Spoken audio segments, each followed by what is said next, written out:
Yun ang natutunan ko kay Robert Kiyosaki. So ngayon, sabi ko, kailangan maging investor ako o kaya business owner ako. Active pa ako nun sa showbiz. Ang taas ng kita ko doon. Sayang naman din kasi siyempre, di ba, kailangan ride the wave. So habang active ako sa show business, naghahanap ako ng mga opportunities para mag-invest dun sa 6-figure savings ko.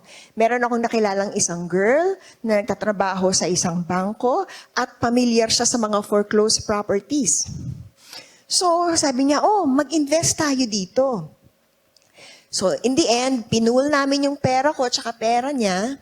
Actually, yung savings ko noong 250,000, siya meron din siyang 250,000. Pinull namin together. Tapos yung 500,000 na yun, pinambayad namin sa bangko para ma-acquire yung isang property, 7 units, sa isang building sa Ermin Garcia, Cubao. Tapos pinarento-own namin. After 4 months, bumalik yung 500,000 namin. Tapos yung pera, nanganak sa renta for 15 years, kumikita sa amin yung property. Okay ba?